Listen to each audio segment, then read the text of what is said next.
so che mi ascolterai e mentre aspetterò come l'aurora verrà, chi temerò contro i nemici miei, combatti al posto mio, nelle battaglie sei il solo scudo ed io chi temerò. Io so chi mi difende e avanza insieme a me, l'armata del mio Dio è sempre accanto a me, colui che è l'Eterno, migliore amico egli è, l'armata del mio Dio è sempre accanto a me. Non trovo forza in me, ma tu mi sosterrai, la mia salvezza in te, per me trionferai, chi temerò, chi temerò. Io so chi mi difende e avanza insieme a me, l'armata del mio Dio è sempre accanto a me, colui che è l'Eterno, migliore amico egli è, l'armata del mio Dio è sempre accanto a me. Nessun'arma contro me potrà resistere a te. Ricorderò le promesse tue, sei fedele, sei fedele. Nessun'arma contro me potrà resistere a te. Ricorderò le promesse tue, sei fedele, sei fedele, sei fedele.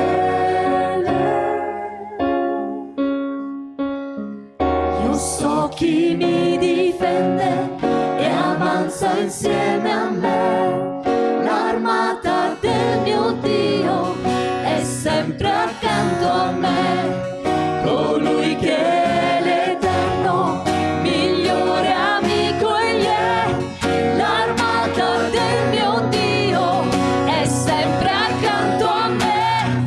Io so chi mi difende e avanza insieme a me, l'armata del mio Dio è sempre accanto a me, colui che è l'Eterno, migliore amico egli è, l'armata del mio Dio è sempre accanto a me, l'armata del mio Dio è sempre accanto a me. Grazie Signore. Grazie Signore.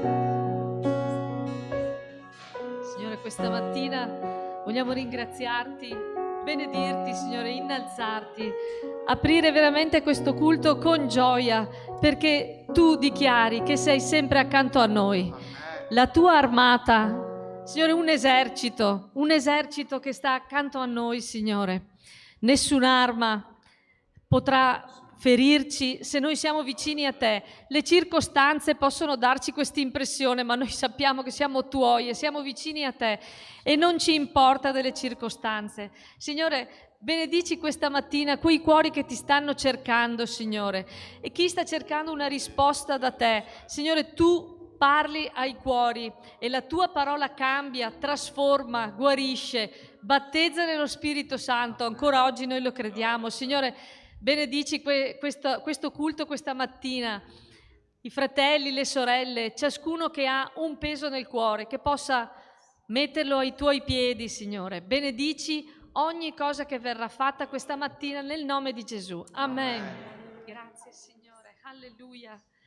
Grazie, Signore.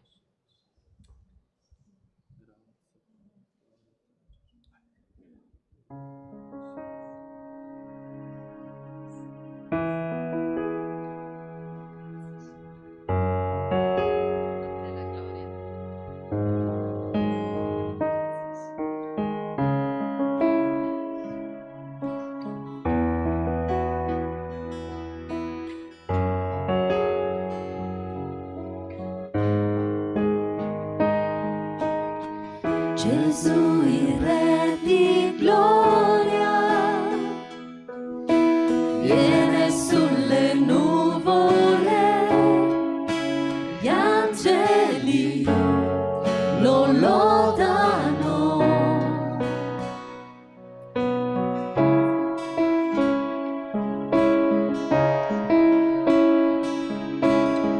Il suo grande amore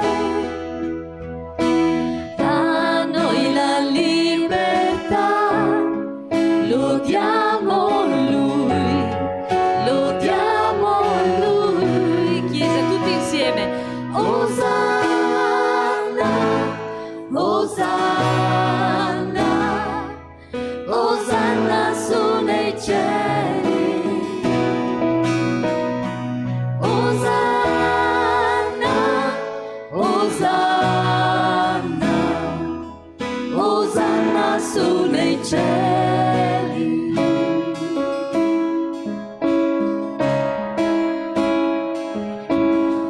Gente di ogni nazione viene a lodare te, adoriamo il Re dei Re. Risplenderà la gloria, ogni occhio ti vedrà e canterà, canterà. Osanna, Osanna, Osanna su nei cieli.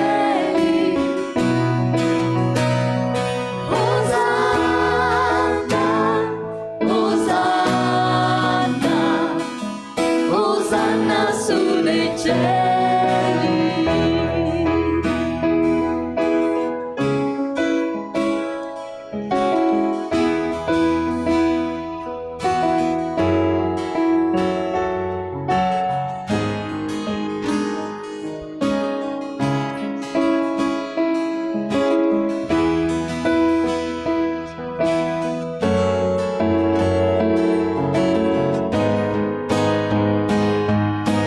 Tu che sai cambiare il cuore,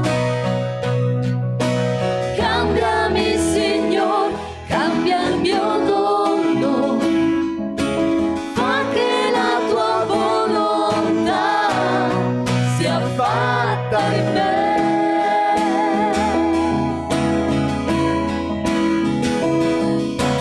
Fa che ami come te,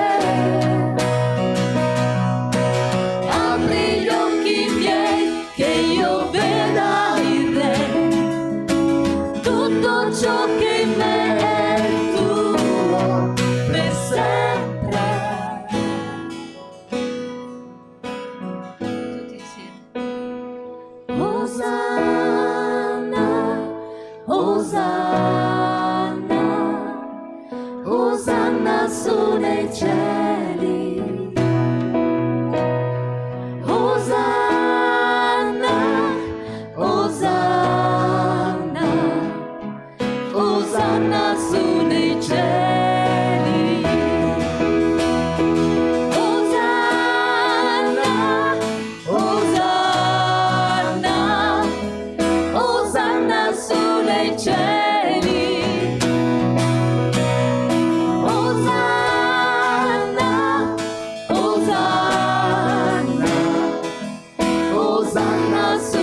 cieli, Osanna su nei cieli, Osanna su nei cieli, Osanna su nei cieli.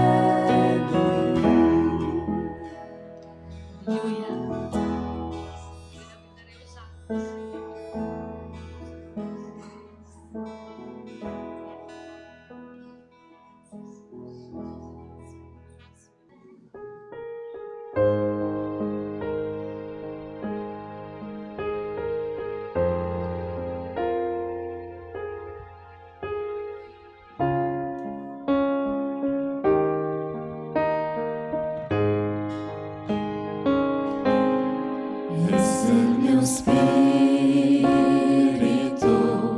forza non ha,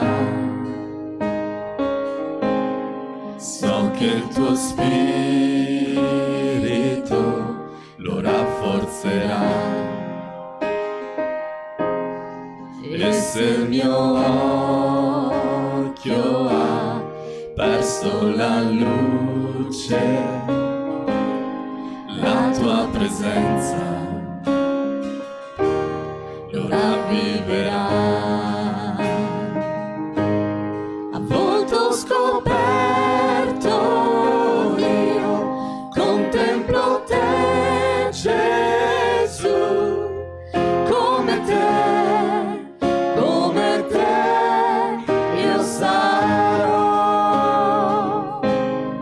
come uno specchio io guardo la gloria tua, come te io sarò. E se il mio cuore è freddo ormai, so che il tuo spirito lo riscalderà. E se nel petto ho solo una pietra, so che il tuo nome inciderai. A volto scoperto io contemplo te, Gesù, come te io sarò, come uno specchio io guardo la gloria tua, come te io sarò. Perché tu, Gesù, hai versato il tuo sangue per me, perché tu, Gesù, hai versato il tuo sangue per me, perché tu, Gesù, hai versato il tuo sangue per me, perché tu, Gesù, hai versato il tuo sangue per me. A volto scoperto io contemplo te, Gesù, come te io sarò, come uno specchio io guardo la gloria tua, come te io sarò, come te io sarò,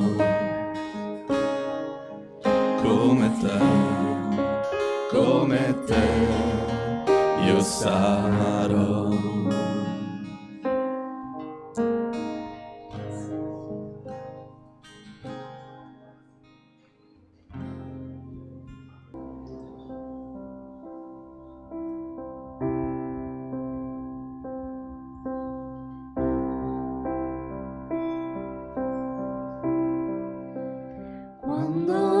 tempesta incomberà,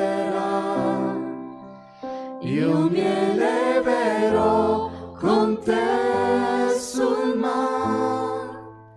Padre, tu sei re degli oceani, in pace sarò con te, oh Dio.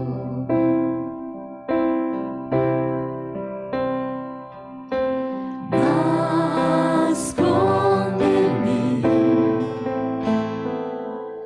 sotto le ali tue, coprimi con la tua potente mano. Quando la tempesta incomberà, io mi eleverò con te sul mar. Padre, tu sei re degli oceani, in pace sarò con te, oh Dio.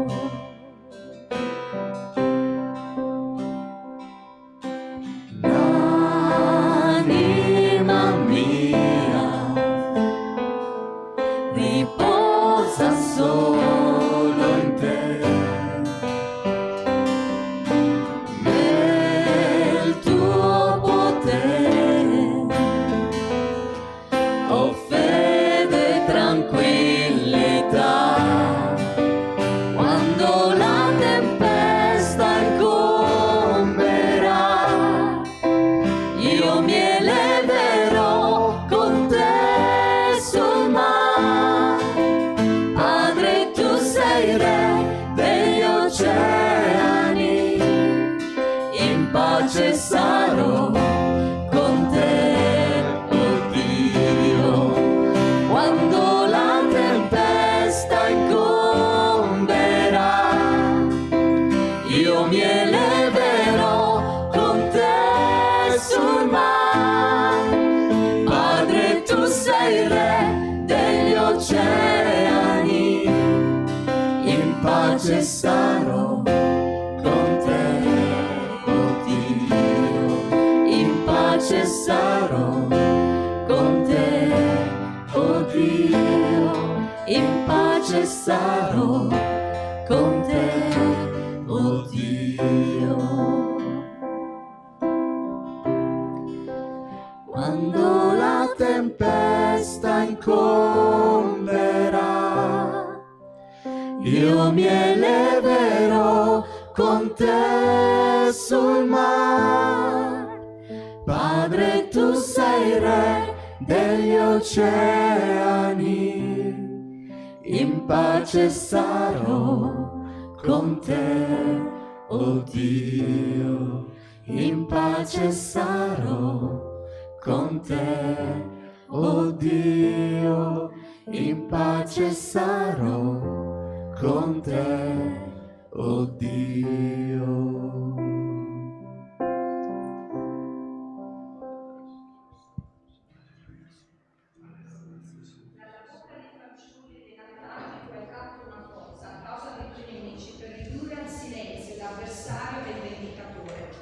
Salmi 8:2. La lode è un'altra arma delle armi che abbiamo a nostra disposizione per sconfiggere il nemico. Quando va tutto bene possiamo avere difficoltà nel ricordare l'importanza di lodare. Quando invece siamo immersi nei problemi, la nostra difficoltà potrebbe essere quella a guardare oltre, guardare la grandezza del Signore, al suo infinito amore per riuscire a lodare. Quando lodi Dio nel bel mezzo delle tue battaglie, nostri nemico di confidare in Lui. Denota che sei pienamente convinta che Dio combatte e combatterà le tue battaglie per te e con te. Dimostri la tua certezza che con Lui ne uscirai vittorioso. Ricorda sempre che non c'è momento migliore per lodare Dio di quando le cose sembrano senza speranza. Pensa a Paolo e Sila in prigione, loro hanno lodato Dio e le porte della prigione si sono aperte. Dio farà lo stesso per noi oggi. Oggi stesso lodiamo Dio con tutto il cuore e vedremo che ogni porta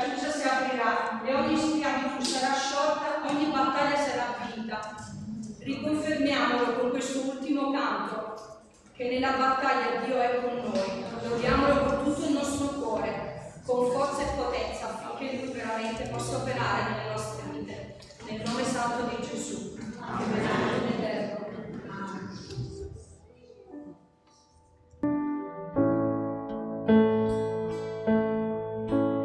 Nessuno è come te,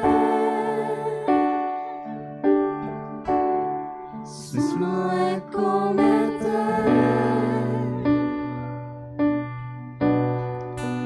incomparabile ed interamente amabile. Nessuno è come te, nessuno è come te,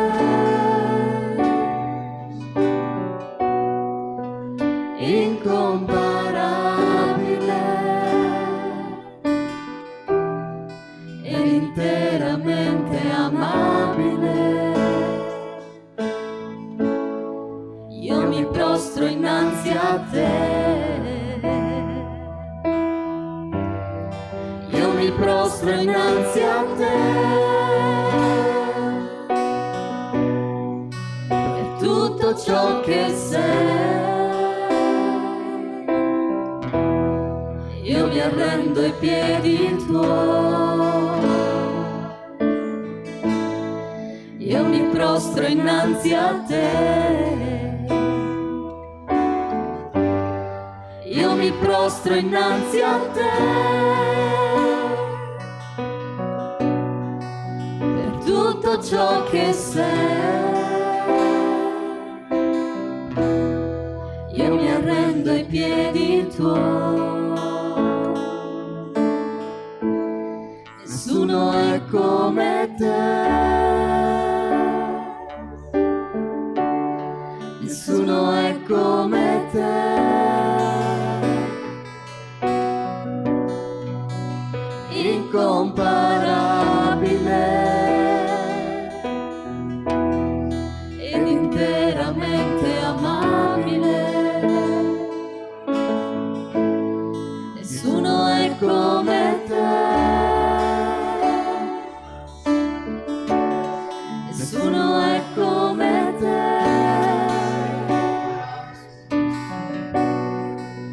incomparabile ed interamente amabile. Io mi prostro innanzi a te, io mi prostro innanzi a te, per tutto ciò che sei. Io mi arrendo ai piedi tuoi, io mi prostro innanzi a te, io mi prostro innanzi a te, per tutto ciò che sei. Io mi arrendo ai piedi tuoi. Nessuno è come te, nessuno è come te,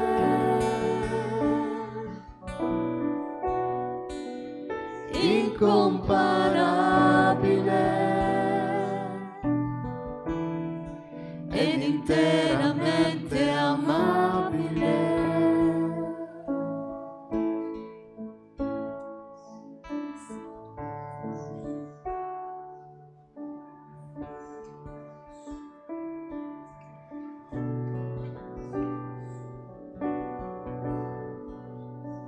Voglio consigliarti questa mattina di chiudere i tuoi occhi, di aprire il tuo cuore al Signore, di parlare con Lui. Egli è qui in mezzo a noi. Gesù disse: la mia casa sarà chiamata casa di adorazione. Quando noi ci riuniamo insieme, veniamo per adorare il Signore. Noi non siamo qui questa mattina perché è un giorno dedicato al Signore e quindi stiamo facendo qualcosa perché ci è stato ordinato di farlo. Noi siamo qui perché abbiamo il desiderio di incontrare il Signore. Abbiamo il desiderio di aprire il nostro cuore davanti a Lui e di dire: eccomi qui, Signore, sono qui. Tu conosci ogni cosa della mia vita. Questa mattina, questo giorno può essere per te un giorno di liberazione, un giorno di guarigione. Io non so quello che tu hai bisogno, quale sia il tuo bisogno, però io so che il Signore lo sa, conosce molto bene il tuo bisogno. Abbiamo degli esempi nella parola di Dio, di donne, di uomini, che sono andati alla presenza del Signore e hanno rotto il loro cuore davanti al Signore. Lo hanno aperto completamente e hanno chiesto al Signore di intervenire nella loro vita. Questa mattina io ti consiglio di fare così, di aprire il tuo cuore, perché solo il Signore può risolvere quel problema che tu hai. Solo il Signore può intervenire in quella situazione. Forse hai provato tante soluzioni, ma non ne hai trovato qualcuno. Sei ancora in balia della situazione. Ma questa mattina quello che ti dice il Signore è questo: ascolta. Figlio mio, figlia mia, dammi il tuo cuore più di ogni altra cosa. Il Signore non vuole quello che tu fai per Lui. Il Signore vuole te, vuole il tuo cuore. Questa mattina io credo che lo Spirito Santo si muoverà in maniera particolare nel nostro mezzo. Aprigli il tuo cuore. Non chiedere nulla al Signore, perché Lui sa tutto. Prostiti davanti a Lui e di: nessuno è come te. Nessuno è come te. Dillo con tutto il tuo cuore. Incomparabile. Se ti senti di inginocchiarti, di dove sei, inginocchiati. Ed interamente amabile. Se vuoi sederti, siediti, ma apri il tuo cuore. Nessuno è come te. Alleluia. è come te. Nessuno è come te. Nessuno è come Ti visiterà questa mattina. Incomparabile ed interamente amabile. Prostati. Io mi prostro innanzi a te. Prosta il tuo cuore davanti a Lui. Io mi prostro innanzi a te. Alleluia. Per tutto ciò che sei. Arrenditi. Io mi arrendo ai piedi tuoi. Arrenditi al Signore. Vai alla croce di Cristo. Io mi prostro innanzi a te. Oh, alleluia. Io mi prostro innanzi a te. Per tutto ciò che sei. Io mi arrendo ai piedi tuoi. Nessuno è come te. Nessuno è come te. Nessuno è come te. Nessuno è come te. Incomparabile ed interamente amabile. Nessuno è come te. Nessuno è come te. Nessuno è come te. Nessuno è come te.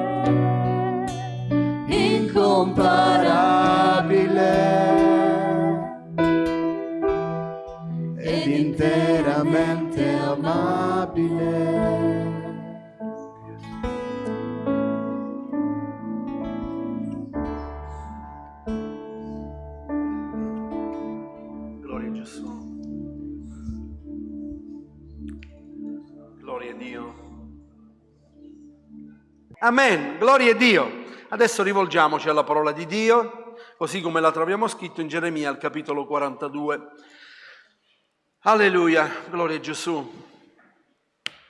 Leggeremo tutto il capitolo. La mattina vi porta un po' di tempo in più, ma tanto per comprendere quello che Dio vuole dirci. Domenica scorsa vi ricordate che cosa ho predicato? Chi c'era domenica scorsa? Ottavio si è ricordato subito. Non vi ho detto cosa hai mangiato. Noi predichiamo Cristo, potenza di Dio. Ero convinto che era anche l'ultima mia predicazione, vi ricordate? Poi avevo dei fratelli a pranzo con me e hanno detto a mia moglie: ma allora questo è l'ultimo pranzo? Non l'ultima cena, l'ultimo pranzo. Gloria a Dio, no? Il Signore mi tiene ancora qui. Quando vorrà andrò con Lui. Gloria a Gesù, alleluia. Tutti i capi degli uomini armati, Icanan, figlio di Carea, Iazania, figlio di Osaia, e tutto il popolo, dal più piccolo al più grande, si avvicinarono e dissero al profeta Geremia: ti sia accetta la nostra supplica e prega il Signore il tuo Dio per noi, per tutto questo residuo, poiché di molti che eravamo siamo rimasti pochi, come lo vedono i tuoi occhi, affinché il Signore, il tuo Dio, ci mostri la via per la quale dobbiamo camminare e che cosa dobbiamo fare. Il profeta Geremia disse loro: ho inteso, ecco, io pregherò il Signore il vostro Dio, come avete detto. Tutto quello che il Signore vi risponderà ve lo farò conoscere, non vi nasconderò nulla. Quelli dissero a Geremia: il Signore sia testimone veritiero e fedele contro di noi, e se non facciamo tutto quello che il Signore, il tuo Dio, ti manderà a dirci, sia la tua risposta gradevole o sgradevole, noi ubbidiremo alla voce del Signore nostro Dio, al quale ti mandiamo, affinché bene ce ne venga per aver ubbidito alla voce del Signore nostro Dio.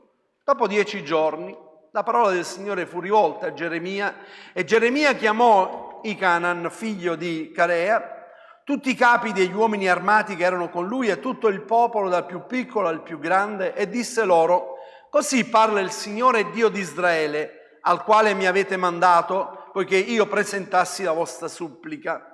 Se continuate ad abitare in questo paese, e vi ci stabilirò e non vi distruggerò, vi pianterò e non vi sradicherò, perché mi pento del male che vi ho fatto. Non temete il re di Babilonia, dal quale avete paura, non lo temete, dice il Signore, perché io sono con voi per salvarvi e per liberarvi dalla sua mano. Io vi farò trovare compassione davanti a lui, egli avrà compassione di voi e vi farà tornare nel vostro paese. Ma se dite: noi non rimarremo in questo paese, se non ubbidite alla voce del Signore il vostro Dio, e dite: no, noi andremo nel paese d'Egitto, dove non vedremo la guerra, non udremo suoni di trombe, e dove non avremo più fame di pane, e abiteremo laggiù. Ebbene, ascoltate la parola del Signore, o superstiti di Giuda. Così parla il Signore degli eserciti, Dio di Israele: se siete decisi a recarvi in Egitto e se andate ad abitarvi, la spada che temete vi raggiungerà laggiù. Nel paese d'Egitto la fame che vi spaventa vi starà alle calcagne laggiù in Egitto, e là morirete. Tutti quelli che avranno deciso di andare in Egitto per abitarvi vi moriranno per la spada, di fame o di peste. Nessuno di loro scamperà. Non sfuggirà al male che io farò venire su di loro. Infatti così parla il Signore degli eserciti, Dio di Israele: come la mia ira e il mio furore si sono riservati sugli abitanti di Gerusalemme, così il mio furore si riserverà su di voi. Quando sarete entrati in Egitto, sarete abbandonati all'esecrazione, alla desolazione, alla maledizione e all'infamia, e non vedrete mai più questo luogo. O superstiti di Giuda, il Signore parla a voi. non andate in Egitto, sappiate bene che quest'oggi io vi ho avvertiti. Voi ingannate voi stessi a rischio della vostra vita, poiché mi avete mandato dal Signore il vostro Dio dicendo: prega al Signore il nostro Dio per noi. Tutto quello che il Signore nostro Dio dirà, faccela sapere esattamente e noi lo faremo. E ve l'ho fatta sapere quest'oggi. Ma voi non ubbidite alla voce del Signore, del vostro Dio, né a nulla di quanto Egli mi ha mandato a dire. Ora sappiate bene che voi morirete di spade, di fame, di peste, nel luogo dove desiderate andare per abitarvi. Gloria a Dio. Dio è un Dio d'amore. Il nostro Dio è un Dio che parla al suo popolo.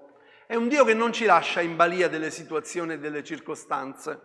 Il nostro Dio è un Dio soprattutto personale.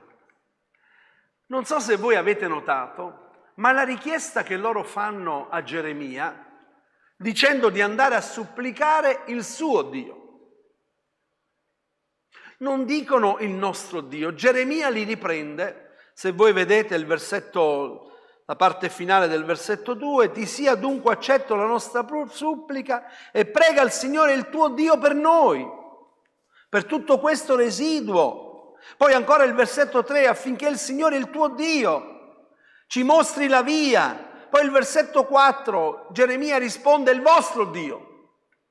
Perché Geremia ha compreso e comprende e capisce che il popolo di Dio ha bisogno di avere un rapporto personale con Dio. È il mio Dio, è il mio Signore. Infatti il messaggio l'ho proprio intitolato così: Dio mio, Signor mio. Dio è il mio Dio.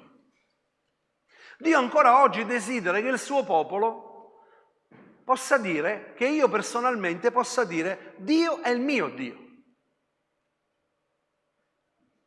Gesù è venuto su questa terra a presentarci l'Iddio come Padre. Ora, quando Mosè dovette andare dal faraone, se voi vi ricordate, Mosè chiese: chi dirò? Chi dirò che mi ha mandato? Chi mi ha mandato? Perché comunque c'era, e ancora nel popolo, nell'Egitto, ognuno di loro aveva la propria deità, aveva il proprio Dio. Allora dice: qual è Dio? Chi dirò che mi manda? E che cosa gli dice il Signore? L'Io sono, vi ricordate? Dice l'Io sono, dice. E poi usa questa frase, guardate, Esodo capitolo 3, versetto 15. E Dio disse a Mosè, l'avete messa?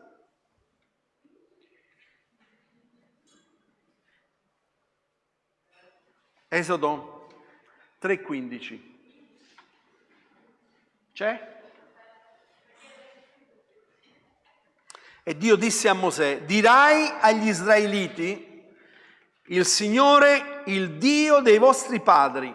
Poi dice: Dio di Abramo, il Dio di Isacco, il Dio di Giacobbe mi ha mandato da voi. Perché ha voluto specificare che non è soltanto l'Iddio di Abramo, di Isacco e di Giacobbe, ma lui si sofferma. Ed è importante, quando noi leggiamo qualcosa nella parola di Dio, che ci soffermiamo il perché Dio ha stabilito, ha detto questo. Non dice io sono il Dio di Abramo, di Isacco e di Giacobbe, ma dice sono il Dio di Abramo, il Dio di Isacco, il Dio di Giacobbe. Dio è un Dio personale. Tu nella tua famiglia non puoi dire il mio Dio è l'Iddio della mia famiglia. No, è il mio Dio. Poi tua figlia dirà è il mio Dio, tuo marito dirà è il mio Dio, gli altri diranno è il mio Dio. Dio è un Dio personale, individuale, perché quando andremo davanti alla presenza di Dio risponderemo noi personalmente davanti a Dio. È un Dio personale, è il mio Dio. Ora, qual è la caratteristica che noi sappiamo in modo particolare? Che scorre in una chiesa cristiana, ritenuta tale cristiana, che è la chiesa per eccellenza in Italia, nel nostro paese, ma nel mondo intero, che è la Chiesa Cattolica Romana, è piena di intercessori. Ci sono tanti intercessori e tanta gente in buona fede va lì e quindi vanno dai santi, vanno dalle Madonne, che poi non ce n'è soltanto uno, ma ce ne sono diverse, vanno a chiedere. Addirittura, se voi fate una statistica e vedete, Padre Pio ha superato Gesù. Padre Pio ha superato Gesù, cioè ha più fedeli Padre Pio. Ascoltate, Maria... Ascoltate cosa vi leggo. Maria è la più potente avvocata e intercede incessantemente per noi presso il suo Figlio quando le affidiamo le nostre preghiere. Questa espressione è stata fatta da Papa Francesco.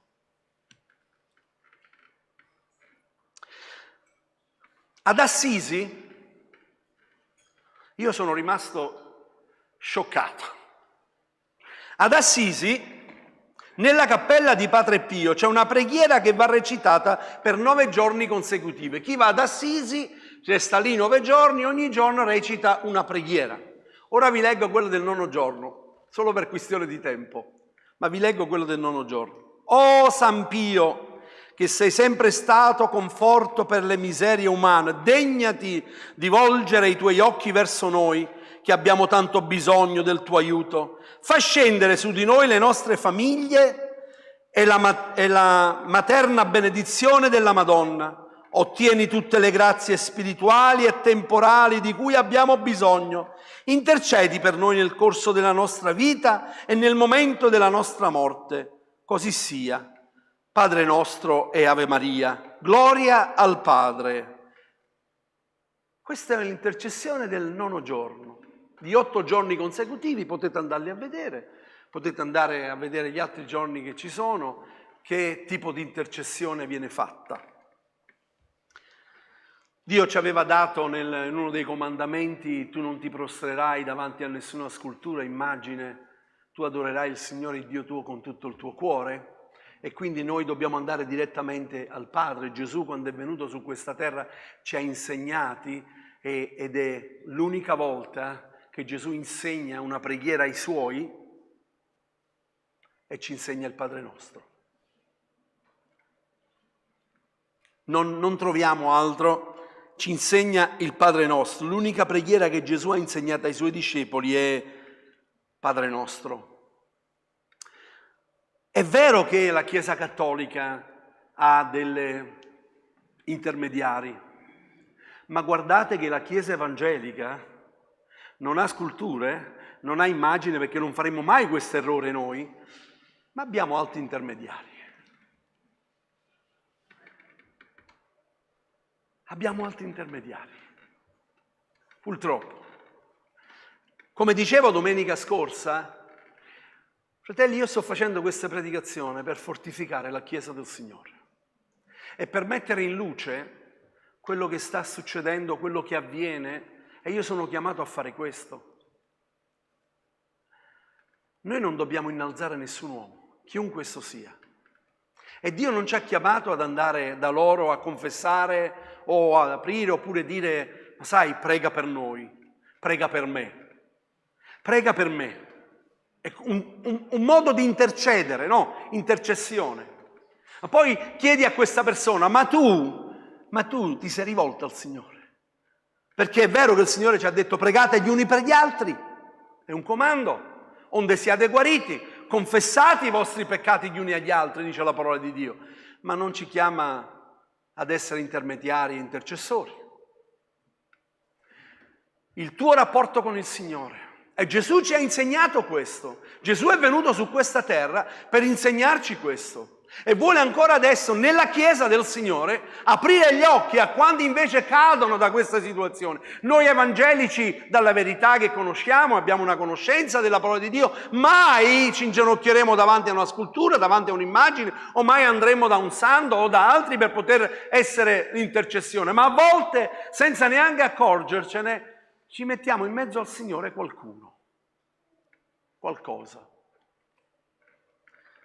Gesù ci ha detto nella preghiera che Gesù fece nell'orto del Getsemani, a Marco capitolo 14, versetto 36, Marco ce lo rivela questo. Lo troviamo 3 volte nel Nuovo Testamento. Marco ci rivela questo. E disse: Abba, Padre, ogni cosa ti è possibile, allontana da me questo calice, però non ciò che io voglio, ma ciò che tu vuoi. Lui usa questa espressione Abba. Abba, lo troviamo altre 2 volte nel Nuovo Testamento e lo usa l'Apostolo Paolo. Abba, sapete cosa significa? Significa papà. Anzi, letteralmente paparino. Papà.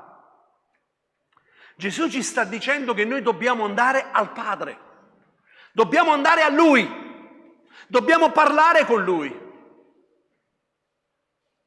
Qui loro chiedono a questo intercessore che poi alla fine non lo hanno neanche ascoltato. Perché sapete cosa succede? Succede che il più delle volte si va da una persona, ma noi già abbiamo già deciso quello che vogliamo fare. Lo abbiamo già deciso, però ci aspettiamo che quella persona ci dica: sì, fai bene a fare questo. Ti è mai capitato questo? Ti è mai capitato? Ti è mai capitato che... Questo faccio un po' fatica a dirlo perché so che... Ma ti è mai capitato che qualcuno viene da te e ti fa vedere un vestito e ti dice: quale mi metto? Ti fa vedere 2 colori. Oppure vai a comprare il vestito, no? Con questa persona e ti dice: quale ti piace di più? Tu dici: questo, allora prendo questo. Perché? Perché aveva già deciso. E che vieni a fare da me? Volevo vedere se anche tu Questi qui avevano già deciso quello che volevano fare. Volevano andare in Egitto. E Dio lo sapeva. Ascolta bene quello che voglio dirti. Non è il posto dove tu ti trovi che questo cambia la posizione di Dio nei tuoi confronti. Non era il posto dove loro si trovavano. Dio sta dicendo: io ti benedirò in questo posto dove tu stai, non ti mancherò nulla, io sarò con te, io ti proteggerò. Non ti preoccupare, perché io so qual è il tuo nemico. Lo conosco molto bene. Però non andare in Egitto. Il versetto 43 invece ci dice: quando Geremia ebbe finito di dire al popolo tutte le parole che il Signore loro Dio e tutte le parole che il Signore loro Dio l'aveva incaricato di dire loro, Azaria figlio di Osia e Iacanan figlio di Carea e tutti gli uomini superbi dissero a Geremia: tu dici il falso. Il Signore il nostro Dio non ti ha mandato a dire: non andate in Egitto per abitarvi.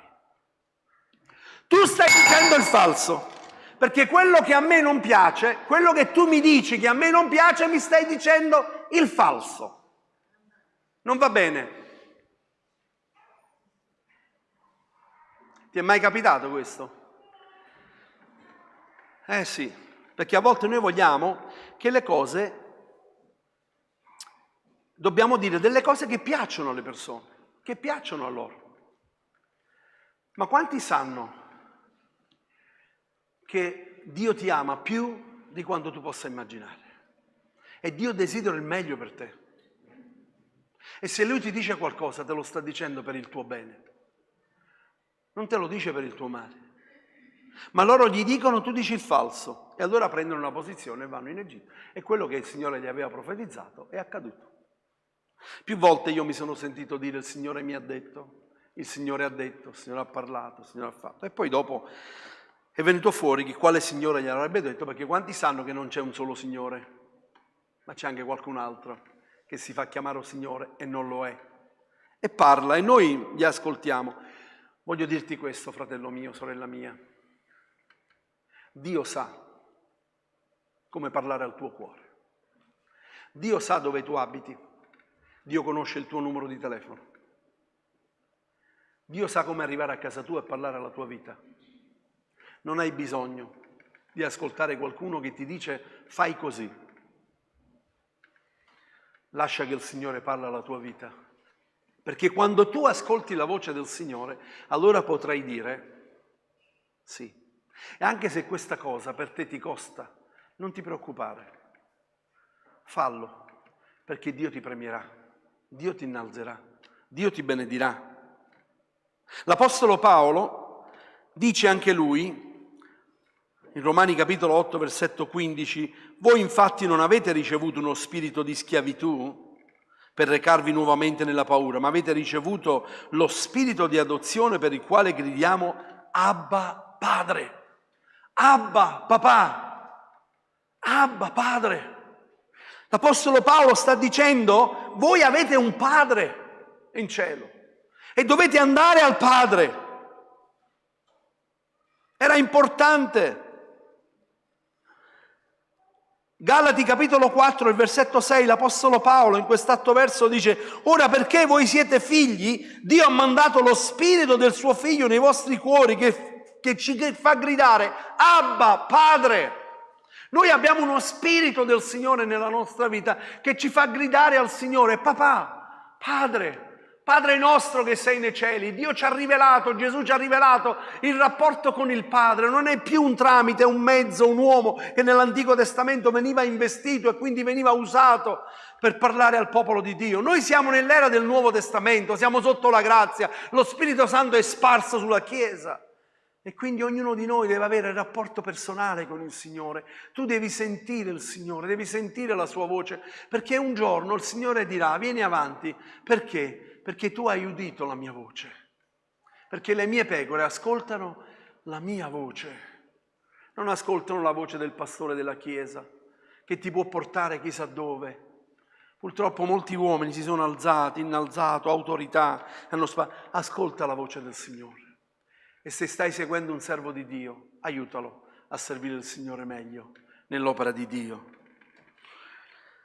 Geremia capitolo 42, il versetto 16, noi abbiamo letto questo nel versetto 16, che dice così: se siete decisi di recarvi in Egitto e se andate ad abitarvi, la spada che temete vi raggiungerà laggiù nel paese d'Egitto, la fame che vi spaventa vi starà alle calcagna laggiù in Egitto. Sapete cosa dice la parola di Dio? La parola di Dio afferma questo in Proverbi capitolo 10, versetto 24. Questo è stato sempre un verso che mi ha sempre toccato e dice così: all'empio succede quello che egli teme, ma ai giusti è concesso ciò che desiderano. Questa era la loro preoccupazione, questa era la loro paura. Dice: la spada che temete vi raggiungerà nel paese d'Egitto. Quindi quello che voi state temendo vi accadrà. Perché? Perché non avete dato ascolto alla voce del Signore. E l'empio chi è? È colui che non ascolta il Signore. Noi non siamo empi, noi siamo figli di Dio. Perché lo siamo? Perché abbiamo ascoltato il Signore, abbiamo ascoltato la sua voce, lo abbiamo seguito e lo seguiamo anche quando il Signore ci dice qualcosa che per noi non ci piace. Qualcosa che per noi in quel momento magari avremmo avuto, forse secondo noi avremmo avuto bisogno di qualche altra cosa, ma il Signore sa quello che deve dire al nostro cuore, parlare alla nostra vita. È importante, fratelli, che noi ascoltiamo la voce del Signore. Tu non sei, ascolta bene, tu hai conosciuto il Signore, hai fatto un'esperienza con il Signore e chi ti ha salvato a te? Chi ti porterà in cielo? È Gesù. Chi ha dato la sua vita per te è Gesù. Non è un uomo, non è una denominazione, non è una religione. No, è Gesù. Ed egli desidera un rapporto personale, individuale con ognuno di noi. Egli dice, la parola di Dio ci dice che noi dobbiamo entrare nella nostra cameretta, dobbiamo chiudere la porta a chiave e dobbiamo parlare con il Signore. E dice: quello che Lui poi vede nel segreto te lo darà. Il Padre vostro che vede nel segreto ve lo darà. Chi? Il Padre vostro che vede nel segreto ve lo darà. Quindi deve essere un papà per noi. Io devo parlare con mio papà, devo parlare con Lui. Perché? Perché Lui vede più lontano di quello che vedo io, vede più avanti a me. Io vedo davanti a me e posso arrivare a vedere 100 metri se ho la vista buona.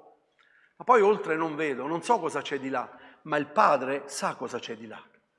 E Lui desidera. Vi ricordate che cosa fece Lot? Lot vide vide la campagna, vide bellissimo quel terreno meraviglioso e disse: io mi stabilirò lì. Scelse lui. E che cosa avvenne? Che Abramo dovette intercedere. Vi ricordate questa preghiera di intercessione di Abramo? Sì, se ve ne fosse 50, Signore, e ce ne fossero 30, e scusa se ti interrompo, scusami se io ancora e se ce ne fossero 10, per amore di quei 10 io non manderò il fuoco. Questo fu. A volte noi scegliamo le cose, vediamo le cose che apparentemente ai nostri occhi sembrano le cose più giuste da fare, quello è più semplice da fare. Ascolta quello che voglio dirti. Servire il Signore ha un costo, ha un prezzo. Non ascoltare chi ti dice che non avrai problemi, non ascoltare chi ti dice che il Signore ti libererà da tutto, il Signore ti... Non ascoltare questo. Dio ci dice che sarà con noi in ogni tempo. Questa è la verità. Questo lo posso dire io in tanti anni di fede. Il Signore è sempre stato con me, non mi ha mai abbandonato. Ma ci sono delle situazioni, ci sono delle cose che Dio permette sulla nostra vita, perché noi maturiamo da quelle cose là. E poi se nella sua volontà, se nella sua bontà il Signore risponderà. Ieri ho sentito la testimonianza di un mio amico pastore, anche lui aveva la figlia che ha iniziato ad avere problemi allo stomaco, non stava bene, ha iniziato, e quindi hanno passato vari ospedali, hanno passato vari posti per vedere che malattia era questa che aveva. In realtà non aveva una malattia grave, ma lei ha iniziato a stare sempre più male, ha iniziato a dimagrire, non mangiava più, quasi era diventata proprio magra. E lui diceva: io mi recavo al culto, salivo sul pulpito e predicava sulla guarigione, che Gesù guarisce, che Gesù libera, che Gesù sana. E poi dentro di me, quando scendevo, andavo a casa e dicevo: ma Signore, come posso io predicare questo? Perché umanamente te lo chiedi. In casa mia, nella mia famiglia, mia figlia. E allora a un certo punto sua figlia 3 volte ha tentato il suicidio, di togliersi la vita. Una ragazza giovane, 3 volte lo ha tentato, ma non ci è riuscito. Una sera lui torna a casa dopo un servizio sotto la tenda, e non si sente di fare niente, non si sente di dire niente. È tornato a casa, ha preso la moglie per mano e ha detto: andiamo vicino al letto della nostra figlia. Si è inginocchiato, non ha aperto bocca, non ha fatto nessuna richiesta di preghiera, non ha alzato la voce, si è inginocchiato con sua moglie davanti al letto. E tutto quello che lui ripeteva nella sua mente e nel suo cuore era questo: sangue di Gesù, sangue di Gesù, sangue di Gesù, sangue di Gesù. Ha fatto questo per quasi 3 ore. Insieme alla moglie non si erano messi d'accordo, ma erano in silenzio davanti al Signore. Sangue di Gesù, sangue di Gesù, sangue di Gesù. E a un certo punto sua figlia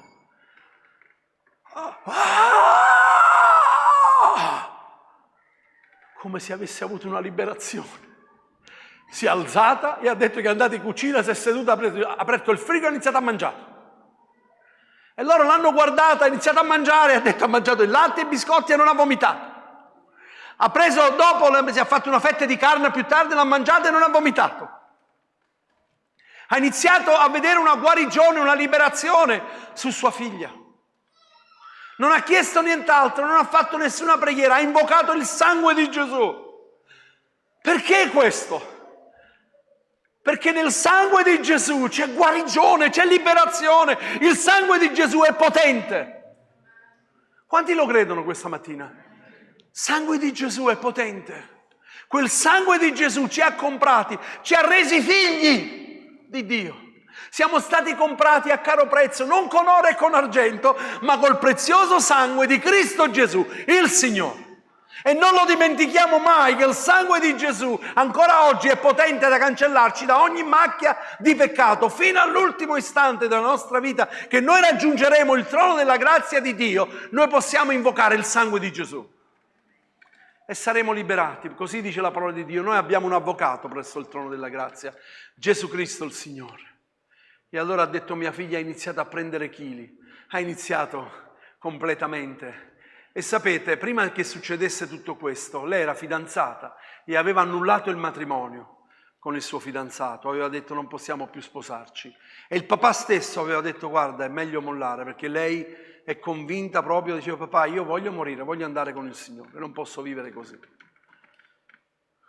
E lui ieri ha detto mia figlia si è sposata. Mia figlia si è sposata e piangeva e io piangevo dietro a lui.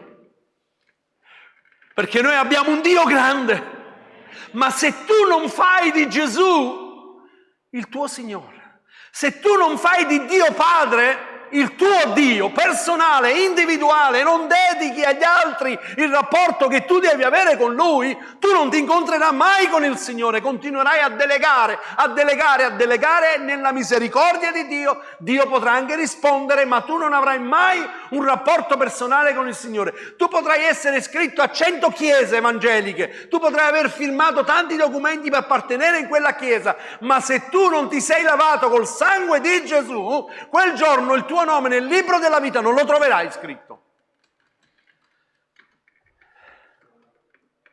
Non importa se anche hai fatto il battesimo, sei entrato in acqua, ti sei alzato, hai fatto, ma non hai fatto di Gesù il tuo Signore. E non dici al Signore, Signore, tu sei il mio Dio. Tu sei il mio Dio, Signore. Qualsiasi cosa accade, abbiamo letto la preghiera, la puoi mettere per favore nell'orto del Getsemani di nuovo? Quella preghiera di Gesù.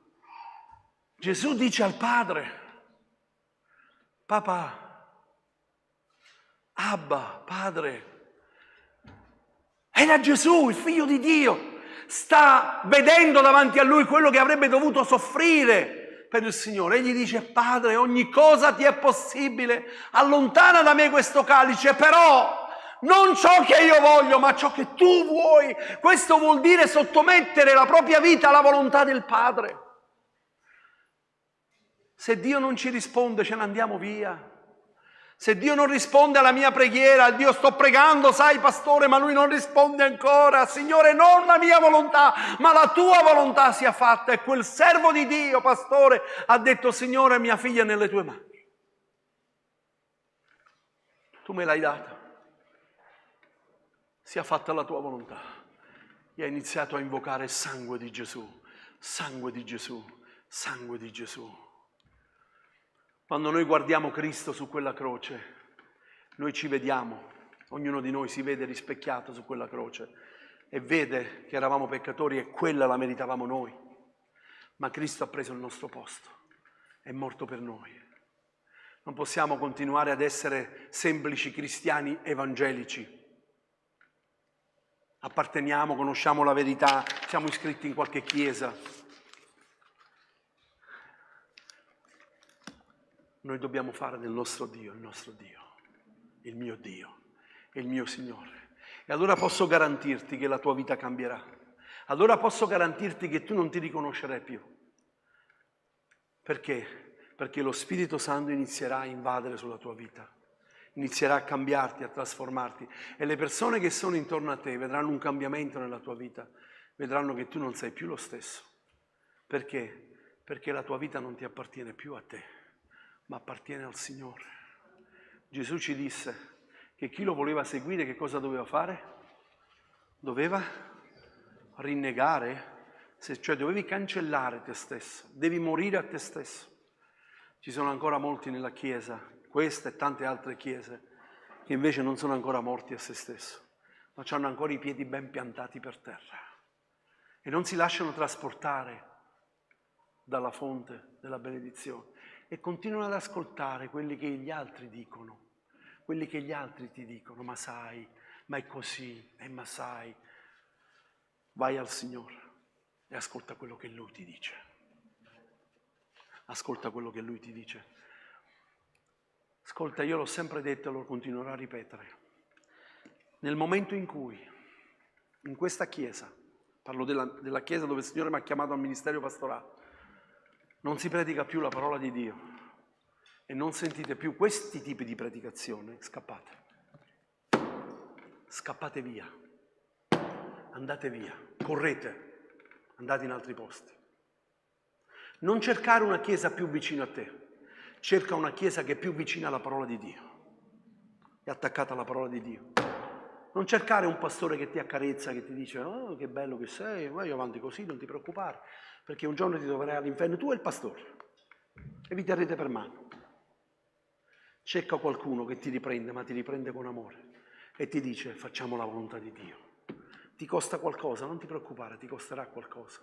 Metti da parte l'orgoglio, lasciati trasportare dalla potenza dello Spirito Santo. Lascia che il Signore ti trasporta. Non ti preoccupare, umiliati davanti al Signore. Verrà il momento che il Signore ti innalzerà. Sarà Lui ad innalzarti. Non è un uomo solo perché tu lo approvi. Io mi ricordo di un uomo che quando io gli dicevo sì, va bene, sì, va bene così, non ti preoccupare, allora e mi dava tutti i compiti possibili e immaginabili. Nel momento in cui non sono stato più d'accordo, finito.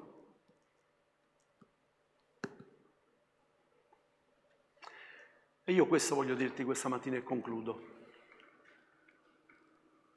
Secondo voi Dio sapeva qual era la scelta del suo popolo? Sapeva che sarebbero andati... Sapete per quanti anni ha predicato Geremia, il profeta del pianto? Per quanti anni? Chi lo sa?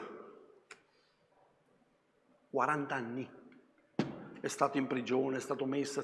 Il profeta del pianto. E perché Dio continua a parlare? Tu andresti a parlare da chi non ti ascolta, che entra di qua e esce di là, dici, ma chi me lo fa fare? Ma sì, fai quello che vuoi. Il nostro Dio non è un uomo.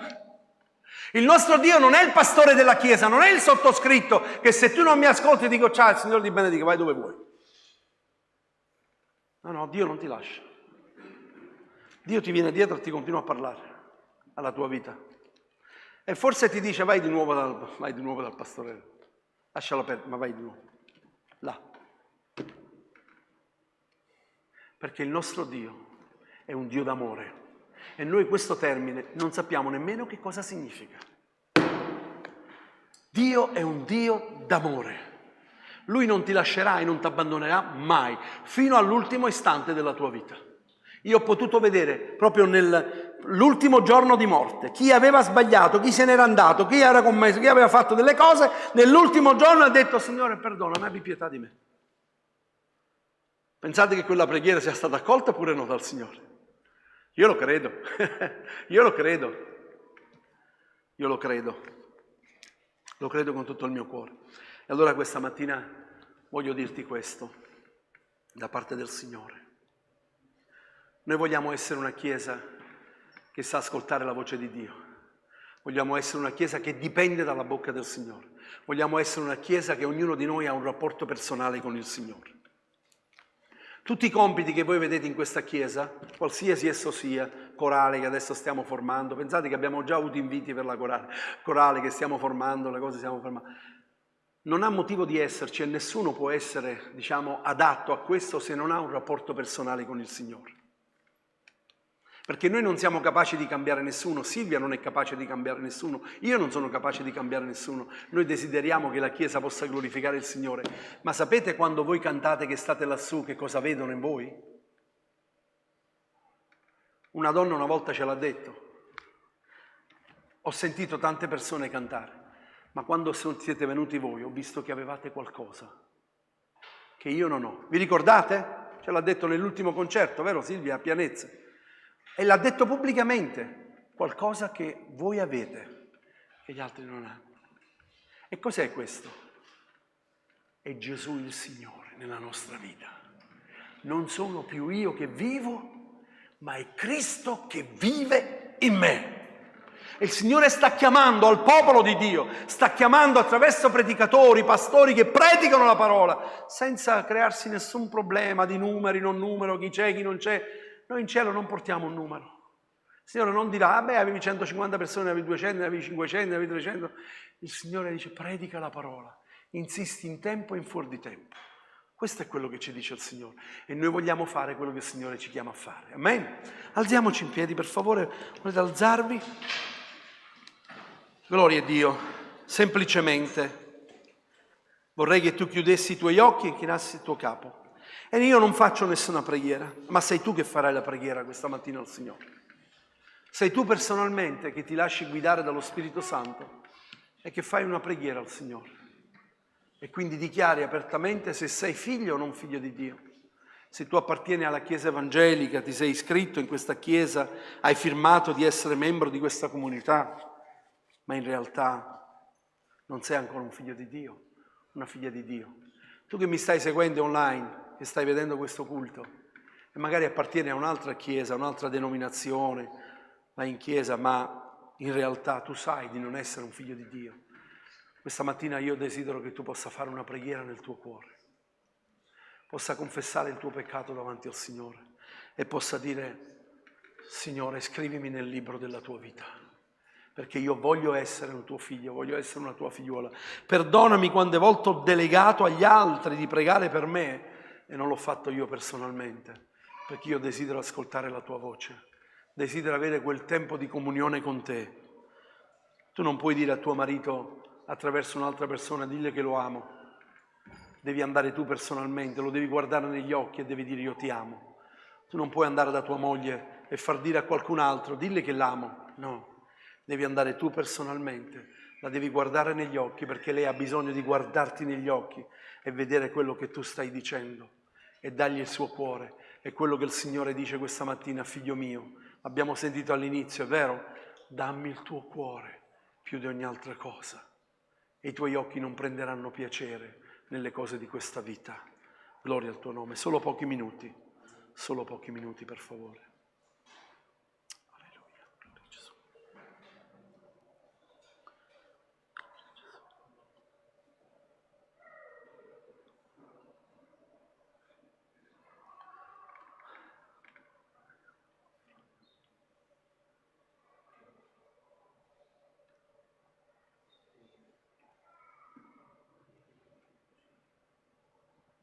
Gloria a Gesù.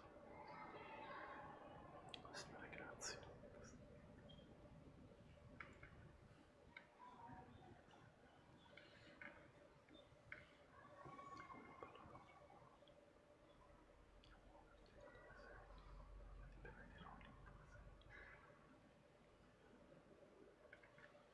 Se tu ubbidisci diligentemente alla mia voce, dice il Signore, se ascolti quello che io ti ho detto questa mattina,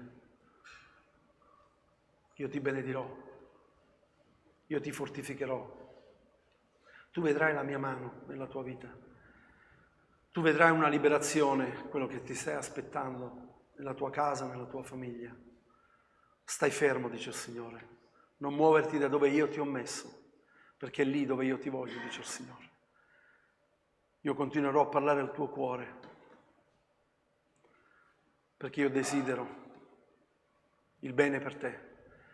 Io ti ho fatto delle promesse e non me le sono dimenticate. C'è un tempo per ogni cosa. Io sto lavorando nella tua vita, sto lavorando nella tua casa, sto lavorando nella tua famiglia.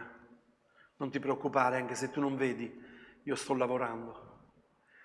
E tu, se resterai fedele e non correrai né a destra né a sinistra, ma resti ferma nelle mie vie, dice il Signore, io ti farò vedere la mia gloria.